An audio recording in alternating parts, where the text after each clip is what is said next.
एक पहाड़ी राज्य में रहता था एक युवक योद्धा, वीर, तेज, ताकतवर और बेहद प्रतिभाशाली। युद्ध कला में इतना निपुण कि सेनापति भी उसकी सराहना करते थे। धीरे धीरे उसका नाम दूर तक फैलने लगा और वो मशहूर होने लगा। और यहीं से उसके मन में एक छोटा सा बीज उगने लगा, अहंकार का बीज। जब लोग उसकी तारीफ करते, वह गर्व से मुस्कुराता। अगर कोई उसे सलाह देता तो वो सबकी सलाह नज़रअंदाज कर देता। उसे अभिमान हो गया था खुद पर और उसको लगता था कि उससे शक्तिशाली कोई है ही नहीं। लेकिन शायद उसे ये नहीं पता था, अहंकार हमेशा इंसान को अंधा कर देता है। एक दिन पास के राज्य ने हमला किया। वीर ने सोचा, ये तो मेरे सामने टिक ही नहीं सकते। राजा के अनेकों बार मना करने के बावजूद वह अकेला ही घोड़े पर चढ़ युद्ध करने युद्ध क्षेत्र में उतर गया। पहला वार, दूसरा वार, तीसरा वार। कुछ देर तक वह जीतता रहा, लेकिन जब विरोधियों ने उसे चारों ओर से घेर लिया, वह अकेला पड़ गया। उसने युद्ध करने का प्रयास तो किया, परंतु वह बुरी तरह घायल होकर गिर पड़ा। उसे अपनी सांसें भी भारी लगने लगी थी। पहली बार वीर की आंखों में डर दिखा था।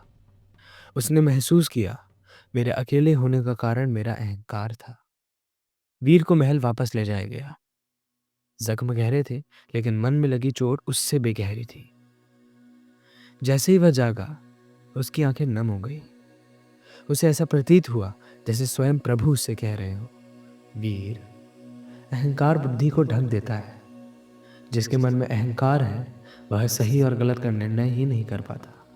इसलिए चाहे कितनी भी मान, प्रतिष्ठा, सफलता प्राप्त हो जाए, कभी अहंकार मत करना। स्मरण रहे, तुम्हें किसी बाहरी शत्रु ने नहीं, बल्कि तुम्हारे अंदरूनी शत्रु, तुम्हारे अहंकार ने तुम्हें हराया है। आज तुम्हारा अहंकार ही तुम्हारे पतन का कारण बना, वीर। ये सुनते ही उसे कल जो कुछ भी हुआ सब याद आने लगा। कैसे उसने अपने आप को सर्वोत्तम योद्धा समझ बाकी सभी योद्धाओं को नीचा दिखाया। कैसे उसने राजा की आज्ञा का इनकार किया। कैसे उसने बड़ों का और उनकी बातों का अनादर किया और कैसे उसने राज्य में सबको अपने सामने छोटा समझा। ये सोचकर वीर बहुत दुखी और शर्मिंदा हुआ। उस दिन के बाद वीर पहले जैसा नहीं रहा। अब वह हर सैनिक से सीखता, हर बुजुर्ग का आशीर्वाद लेता और हर अच्छे योद्धा की सराहना करता। उसने सेना को इकट्ठा किया और बोला, मैंने आप सभी को कमज़ोर समझा, लेकिन असली ताकत मैं में नहीं, हम में है। उसने अपनी गलती सुधार ली और अब उसका अपनी गलती को सुधारना और उसकी विनम्रता देख उसे पहले से ज़्यादा सम्मान मिलने लगा। और इस बार जब वही दुश्मन फिर से लौट कर आया, वीर ने सेना को साथ लेकर युद्ध किया और विजय के साथ लौटा। कहानी की सीख भी कुछ ऐसी है, अहंकार बुद्धि की ज्योति को ढक देता है और इंसान को अपनी ही सच्चाई से दूर कर देता है। जिसके मन में अहंकार है, वह सही और गलत देख ही नहीं पाता। अहंकार इंसान को साफ दिखती गलती भी नजर नहीं आने देता। जब मनुष्य के मन में ये आ जाता है कि उससे बेहतर कोई है ही नहीं, उसी वक्त से उसका पतन शुरू हो जाता है। जीवन में विनम्रता से ही ज्ञान और सफलता दोनों प्राप्त होते हैं।